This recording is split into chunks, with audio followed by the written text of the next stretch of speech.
जय हिंद दोस्तों, स्वागत है आपका आपके चैनल लर्निंग जेके पर। दोस्तों आप सब कैसे हैं? दोस्तों आज का हमारा महत्वपूर्ण टॉपिक है रसायन विज्ञान का अम्ल, भस्म तथा लवण यानी एसिड, बेस एंड सॉल्ट। जी हाँ दोस्तों, आज के इस वीडियो में इस महत्वपूर्ण टॉपिक पे बहुत ही शानदार और बेहतरीन ढंग से डिस्कशन किया जाएगा और इसको समझने का प्रयास किया जाएगा कि आखिर अम्ल, भस्म और ये लवण क्या होते हैं। ठीक है फ्रेंड्स, तो अगर आप चैनल पर नए हैं तो इसको सब्सक्राइब जरूर कर लीजिएगा और बेल घंटी प्रेस करके नोटिफिकेशन ऑल पर सेट कर लीजिएगा ताकि मैं जो भी वीडियो अपलोड करूँ वो आप पर जल्दी पहुँच जाए। ठीक है, तो आइए शुरू करते हैं इस वीडियो को। आप यहाँ देख सकते हैं फ्रेंड्स, हेडिंग है अम्ल, भस्म एवं लवण। तो सबसे पहले हम जानने का प्रयास करेंगे कि अम्ल क्या होता है यानी एसिड क्या होता है, व्हाट इज एसिड। ठीक है दोस्तों, जो अम्ल होता है, जो ये अम्ल है बेसिकली क्या होता है, ठीक है, इसको समझने का प्रयास करते हैं। अम्ल दोस्तों, आपने नींबू खाया है? मतलब नींबू को आपने देखा है, उसमें जो रस होता है निचोड़ के आप निकाले हैं रस को, उसका चखे हैं डिब्बे, तो वही जब चखे होंगे तो आपको स्वाद में खट्टा फील हुआ होगा ना, वही अम्ल है। ठीक है, तो कह सकते हैं दोस्तों, जो अम्ल होता है उसका जो जलीय विलयन होता है ना, वो स्वाद में खट्टा होता है और जब वो धातुओं से क्रिया करता है तो हाइड्रोजन गैस मुक्त करता है। ठीक है, आप अम्ल से आए दिन डेली लाइफ में अपने कहीं ना कहीं रूबरू होते हैं, उसको जानते पहचानते हैं, उससे आप परिचित है, अपने खाने पीने की चीज़ों में उसका इस्तेमाल करते हैं। ठीक है, तो अम्ल वो पदार्थ है जिसका जलीय विलयन क्या होता है, तो स्वाद में खट्टा होता है। खट्टा जब चखेंगे उसको ना, जब स्वाद उसका जब आप चखेंगे तो आपको खट्टा फील होगा। ठीक है, एसिडिक लगेगा। ठीक है, तो वो अम्ल है। और क्या करेगा वो, जब वो धातुओं से क्रिया करेगा, धातुओं से जब वो रिएक्शन करेगा तो वो क्या करेगा, हाइड्रोजन गैस मुक्त करता है। ठीक है, तो इसको आप डिफाइन कर सकते हैं, लिखने के लिए आप ऐसे लिख सकते हैं कि अम्ल अम्ल वह पदार्थ है, बहुत ही आसान तरीके से, बहुत सिंपल तरीके से आप लिख सकते हैं। ठीक है, ज़्यादा कुछ रटने की जरूरत नहीं है, रटना कुछ भी नहीं है, बस समझना है ध्यान से। ठीक है, और बस कहेंगे वह पदार्थ है, अम्ल क्या है, वह पदार्थ है जिसका जलीय विलयन, क्या, तो जलीय विलयन, जिसका लिक्विड सॉल्यूशन जो होता है वो क्या होता है, तो बेसिकली स्वाद में खट्टा होता है। अब स्वाद में खट्टा होता है तो कौन कहा होगा भाई, कोई चखा होगा तभी ना उसको कहा होगा स्वाद खट्टा होगा। कोई जानवर तो कहेगा नहीं भाई चख के, तो इंसान ही चखा होगा तो उसको लगा होगा भाई स्वाद में क्या खट्टा है। ठीक है, तो कहेंगे पहला इसमें मेन काम है तो स्वाद में खट्टा होता है, स्वाद में खट्टा होता है, एसिडिक। ठीक है, एसिडिक लगता है। ठीक है, खट्टा होता है मतलब अम्लीय होता है। ठीक है, इस तरीके से कह सकते हैं। अगला, ये जब धातुओं से क्रिया करता है ना, जब क्या बोलते हैं, जब मेटल से जब क्रिया करता है धातुओं से, तो ये हाइड्रोजन गैस छोड़ता है। धातुओं से अभिक्रिया करके हाइड्रोजन यानी H2 गैस, हाइड्रोजन गैस, ठीक है, मुक्त करता है। बस ये हो गया, इसका डेफिनेशन क्या, ये हो गया, आप इतना लिख सकते हैं। ठीक है, आते हैं अब अगर बात करें यहाँ पे अम्ल में कुछ एग्जांपल्स की, तो आप बहुत सारे अम्ल होते हैं। आप नींबू देखते हैं, नींबू होता है सिट्रिक अम्ल। ठीक है, बहुत सारे, टमाटर होता है उसमें अम्ल होता है ऑक्जेलिक अम्ल, सेब में होता है मैलिक अम्ल, जो चींटी होती है उनके डंक में होता है फॉर्मिक अम्ल। ठीक है, जो इमली होता है जो खट्टा लगता है, वो किससे खट्टा लगता है, उसमें होता है एक टार्टरिक अम्ल। ठीक है, तो इस तरीके से बहुत सारे अम्ल होते हैं। ठीक है, अलग अलग टाइप के, तो वो बेसिकली क्या, स्वाद में खट्टे होते हैं और जब धातु से रिएक्शन करेंगे तो क्या होगा, वो हाइड्रोजन गैस छोड़ेंगे। ठीक है, इतना बात समझ गए ना। चलिए अगला है इंपोर्टेंट, भस्म। क्या है, भस्म कहते हैं हम बेस। अब ये भस्म क्या होता है अभी, तो कहेंगे इसको भी, भस्म जो होता है ना, बेसिकली भस्म भी स्वाद में ना कड़वा लगता है, खट्टा नहीं, कड़वा, बिटर कहेंगे यहाँ पे। भस्म वह पदार्थ है, लिखने के लिए कह सकते हैं वह पदार्थ है। ठीक है, ये इतना इजी है ना, आप इसको तुरंत याद कर सकते हैं, बहुत इजी है ये डेफिनेशन। ठीक है, भस्म वह पदार्थ है जो क्या होता है, जिसका कहेंगे यहाँ पे, जिसका जलीय विलयन यानी लिक्विड सॉल्यूशन क्या होगा, जलीय विलयन, यहाँ पे कहेंगे कि स्वाद में कड़वा होता है। स्वाद में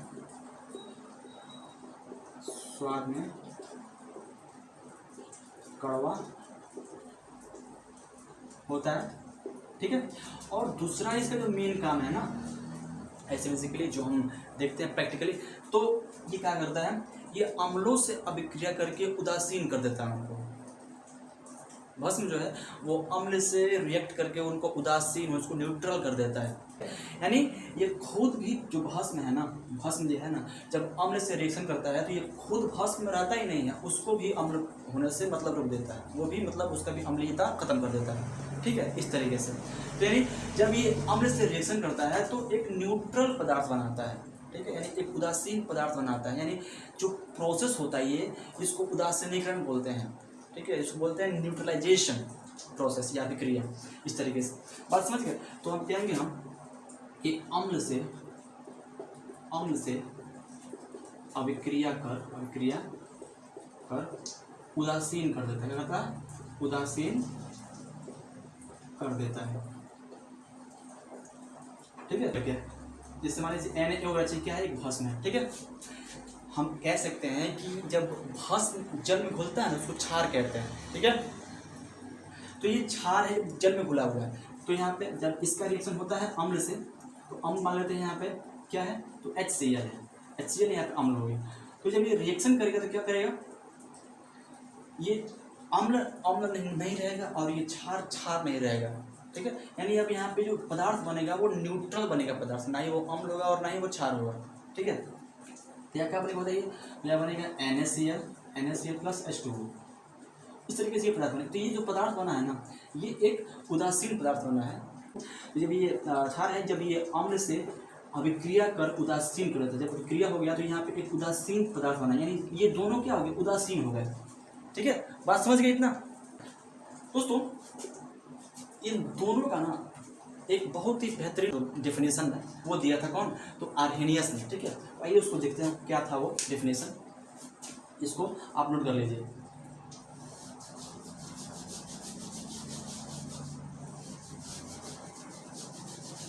क्या आप कहेंगे, आर्हेनियस के अनुसार, आर्हेनियस के अनुसार, ठीक है, अम्ल एवं भस्म की परिभाषा, ठीक है फ्रेंड्स।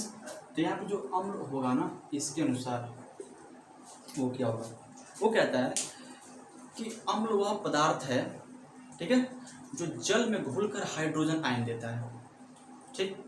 ये कह रहे हैं कौन, तो आर्हेनियस महोदय कह रहे हैं क्या है, कि अम्ल वह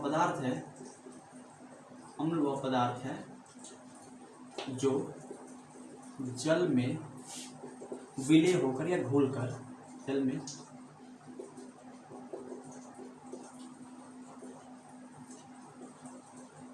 घुलकर क्या करता है, तो हाइड्रोजन आयन, ठीक ना, H प्लस आयन मुक्त करता है, हाइड्रोजन आयन खुलकर,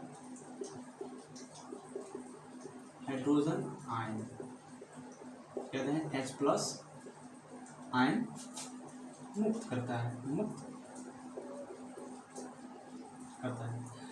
आप इसको समझ गए? तो क्या था, आर्हेनियस के अनुसार परिभाषा अम्ल का, तो अम्ल वह पदार्थ है जो जल में विलय घुलकर हाइड्रोजन आयन या H प्लस आयन मुक्त करता है, ठीक है। ये आप उसको कैटेगराइज करके पढ़ेंगे तो काफ़ी बेहतरीन तरीके से आप उसको याद रख पाएंगे और एग्जाम में उसको लिख भी पाएंगे, ठीक है। तो ये हो गया। जैसे एग्जाम्पल में बात करें, एग्जाम्पल में क्या, तो जो HCl है, HCl, ठीक है, जो इसका जलीय मतलब जल में जब घुलेगा क्या करेगा, तो ये हाइड्रोजन आयन देगा, यानी यहाँ पे H प्लस Cl यानी ये हाइड्रोजन आयन देता है, हाइड्रोजन आयन। बात समझ रहे हैं? जैसे मान लीजिए यहाँ पे H2SO4 है, H2SO4 ये अम्ल है, सल्फ्यूरिक अम्ल, और ये हाइड्रोक्लोरिक अम्ल। तो सल्फ्यूरिक जो अम्ल है ये क्या करेगा, जब ये जल में H2SO4, ठीक है, जल में जब इसका घुलेगा, H2 में घुलेगा तो क्या करेगा, ये भी हाइड्रोजन आयन देगा, ठीक है, यानी हाइड्रोजन आयन देता है, ठीक है, H2 प्लस SO4 माइनस, ऐसे करके होता है। तो ये हाइड्रोजन यानी H+ आयन दिया ना यहाँ पे, तो कोई भी अम्ल होता है, ठीक है ना, जब वो जल में घुलता है, जल में विलय होता है, तो जल में घुलकर क्या करता है, तो वो हाइड्रोजन आयन मुक्त करता है, ठीक है, क्या करता है, तो हाइड्रोजन आयन मुक्त करता है। इतना समझ गया। चलिए देखते हैं अगला। अगला क्या है, भस्म। भस्म क्या होता है उसको देखते हैं। लीजिए भस्म है, ठीक फ्रेंड्स। अब भस्म क्या होता है देखिए ध्यान से। जो आर्हेनियस थे वो भस्म की परिभाषा से दिए थे कि भस्म वह पदार्थ है, भस्म क्या थे कि भस्म वह पदार्थ है जो जल में घुलकर हाइड्रोक्साइड आयन देता है, ठीक है, यानी OH- आयन देता है। कहेंगे भस्म वह पदार्थ है जो जल में घुलकर या विलय होकर हाइड्रोक्साइड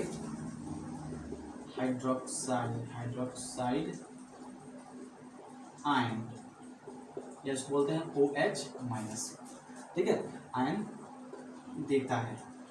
इसको आप नोट कर लीजिए, लिख सकते हैं इसको, ठीक है।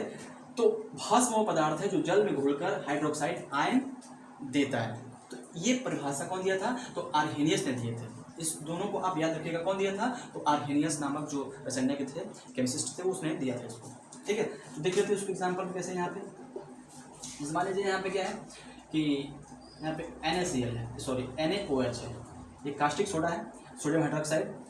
इसका जो जलीय विलयन होगा ना, वो क्या करेगा, ये हाइड्रोक्साइड आयन देगा, ठीक है, यानी Na, यहाँ पे क्या होगा ना, ये टूटेगा जब Na+OH होगा, तो ये क्या OH आयन यहाँ पे दिया ना, यहाँ पे OH आयन देता है, टूटकर जल में टूटकर क्या होता है, ये OH आयन देता है, हाइड्रोक्साइड आयन। वैसे यहाँ पे देख लीजिए, जैसे KOH है, तो ये क्या करेगा, जल में घुलेगा, तो घुल कर क्या करेगा, K+OH आयन देगा यहाँ पे, तो ये है हाइड्रोक्साइड आयन देता है, यानी जो भस्म होगा वो जल में घुलकर हाइड्रोक्साइड आयन देगा। बात समझ गया ना। चलिए इतना आप समझ गए आई होप। अब हम बात करते हैं किसका, लवण का। लवण क्या होता है, ठीक है फ्रेंड्स, तो इसको आप नोट कर लीजिए, इसको मिटा दे रहे हैं।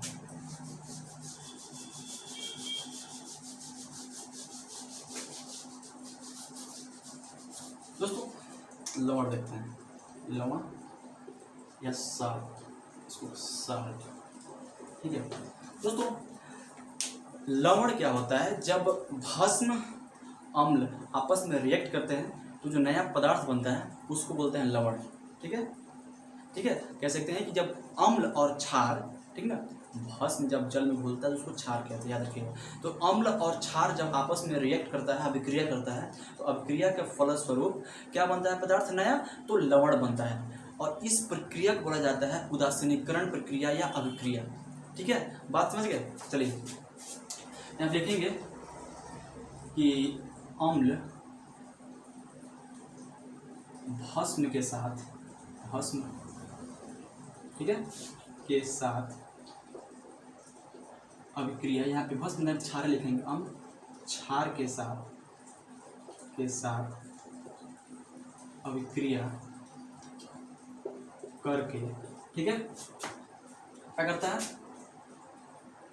लवण करके, लवण तथा जल, जल के लिए H2O होता है, जल प्रदान करता है, ठीक है। जल यहाँ पे लिखिए और H2O यहाँ पे लिखिए, ठीक फ्रेंड्स। अम्ल क्या हुआ, क्षार के साथ अभिक्रिया करके लवण तथा जल प्रदान करता है। तो इस तरीके से आप इसका डिफिनेशन यहाँ पे दे सकते हैं इससे, ठीक फ्रेंड्स। यानी लवण बेसिकली क्या है ना, ये उदासीनीकरण अभिक्रिया के फलस्वरूप बना हुआ पदार्थ है। इस तरीके से कह सकते हैं कि जो लवण है एक उदासीन पदार्थ है। क्या है, उदासीन पदार्थ है। लवण जो बेसिकली होता है, हम लोग कहते हैं साधारण नमक, जिसको कहते हैं NaCl, तो क्या होता है, एक लवण ही होता है, ठीक है। लवण को सॉल्ट कहते हैं, लवण सॉल्ट कहते हैं। केमिकल नेम में उसको लवण कहा जाता है और हम लोग बोलचाल में उसको नमक कहते हैं, ठीक है। तो देखिए एग्जाम्पल देखते हैं। मान लीजिए यहाँ पे H2SO4 है, ठीक है, H2SO4 है, अम्ल हो गया, और यहाँ पे क्षार हो गया KOH, ठीक है। ये जब आपस में अभिक्रिया करेगा तो क्या बनेगा, ये तो अम्ल है और ये क्षार है, तो अभिक्रिया किया तो क्या बना K2SO4 ये एक लवण प्राप्त हुआ, ठीक है। और इसके साथ साथ क्या बनेगा, जल बनेगा, ठीक ना। तो देखिए ध्यान से, यहाँ पे ये क्या था, अम्ल था और यहाँ पे क्षार था, ठीक है। इसका जलीय विलयन क्या देता है, तो इसका जलीय विलयन हाइड्रोजन आयन देता है और इसका जलीय विलयन OH यानी हाइड्रोक्साइड आयन देता है। अब जब दोनों आपस में रिजेक्ट करेगा तो क्या बनेगा, यानी यहाँ पे एक उदासीन पदार्थ बनेगा जिसको बोलते हैं लवण, ठीक है। यहाँ पे क्या बनेगा, लवण, यानी यहाँ पे ना ही कोई हाइड्रोजन आयन निकलेगा और ना ही कोई हाइड्रोक्साइड आयन निकलेगा, यहाँ पे दोनों में से कोई नहीं रहेगा, ठीक है। यानी जब दोनों टकराएगा तो ये दोनों अपने अपने जो गुण है अम्लीय और क्षारीय वो खत्म कर देगा, ठीक है। और यहाँ पे कुछ नहीं रहेगा, ना ही क्षार, ना ही हाइड्रोक्साइड आयन और ना ही हाइड्रोजन आयन, ठीक है। तो ये क्या बन जाएगा, यहाँ पे एक लवण बन जाएगा, ठीक है, यानी सॉल्ट प्राप्त होगा, यहाँ पे ये लवण बन जाएगा। एक और इसका एग्जाम्पल है जो हम देख सकते हैं, NaOH हम दिखाया था अभी, NaOH और यहाँ पे HCl, ठीक है। तो क्या बना, ये बन जाता है NaCl प्लस H2O। तो यहाँ पे Na प्लस Cl, ये टूटता है जल में तो इसको दिखाते हैं इससे, लेकिन यहाँ पे कोई हाइड्रोजन आयन और हाइड्रोक्साइड आयन दिख रहा है क्या, नहीं दिख रहा है ना, नहीं। तो ये क्या करते हैं, जब क्षार अम्ल से क्रिया करता है या फिर अम्ल जब क्षार से मिलता है तो ये दोनों अपने अपने गुण को खत्म कर लेते हैं, ठीक है। और यहाँ पे न्यूट्रल हो जाता है, यहाँ पे जो पदार्थ बनता है, ठीक है। यहाँ पे कोई क्षारीय और अम्लीय गुण नहीं रहता है, यहाँ पे एक उदासीन पदार्थ बनता है जिसको लवण कहा जाता है, सॉल्ट कहा जाता है। तो इतना बात समझ गए आप दोस्तों, आपने देखा इसको, हाँ। और जो ये पदार्थ बना, जिस अभिक्रिया से हमने बता दिया और पहले उसको मैं बार बार रिवाइज कर दे रहा हूँ, उसको कहते हैं उदासीनीकरण अभिक्रिया, ठीक है। यानी जिस अभिक्रिया के पश्चात या फिर जिस अभिक्रिया के फलस्वरूप उदासीन पदार्थ बनता है या फिर लवण बनता है, तो उस अभिक्रिया को बोला जाता है उदासीनीकरण अभिक्रिया, ठीक ना, न्यूट्रलाइजेशन अभिक्रिया, ठीक है। तो आई होप कि इसको आप इन सभी टॉपिक को काफ़ी बेहतरीन ढंग से आप समझ गए होंगे।